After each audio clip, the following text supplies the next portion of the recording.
শনিবার শিয়ালদা আদালত দোষী সাব্যস্ত করেছে সিভিক ভলেন্টিয়ার সঞ্জয় রায়কে।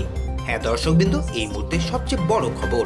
আপনারা দেখছেন চিত্রবার্তা ইউটিউব চ্যানেলটিকে এখনই সাবস্ক্রাইব করুন। ভিডিওটি শেষ পর্যন্ত দেখতে থাকুন।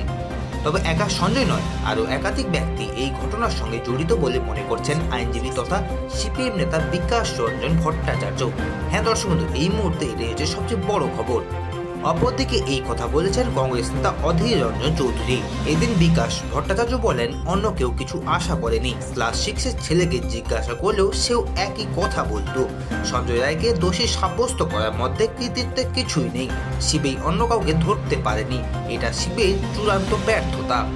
অন্যদিকে অধীর বলেন, অপরাধী একজন নয়, মুখ্যমন্ত্রী জানেন, সিপিআই জানেন কোর্ট কি করবে। তথ্য প্রমাণ যা থাকবে তার ভিত্তিতে সাজা দেবে।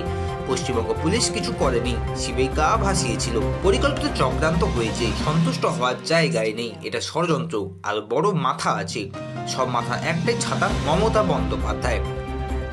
ফাঁসি সাজা হতেই পারে, কিন্তু সন্তুষ্ট হতে পারলাম না। সিবিআইকে আক্রমণ করে তিনি বলেন, সিবিআই এর অদক্ষতা, উদাসীনতা আছে, পুলিশ তথ্যই দেয়নি। পুলিশ সিবিআই একযোগে কাজ করতো তাহলে এমন হতো না। দর্শকবিন্দু, আপনাদের কি মনে হয়, এই সঞ্জয় রায় কি একাই এই আরজিকর মেডিকেল কলেজের জঘন্যতম ঘটনা ঘটে থাকতে পারে, না এর সঙ্গে আরো অনেকে জড়িত আছে? আপনাদের কি মনে হয় অবশ্যই কমেন্ট বক্সে মতামত জানাতে ভুলবেন না। আপনিও যদি আরজিকর আন্দোলনের প্রতিবাদে মুখ হয়ে উঠতে চান তাহলে অবশ্যই #WeWantJustice লিখে কমেন্ট বক্সটা ভরিয়ে দিন। ধন্যবাদ ভিডিওটি শেষ পর্যন্ত দেখার জন্য।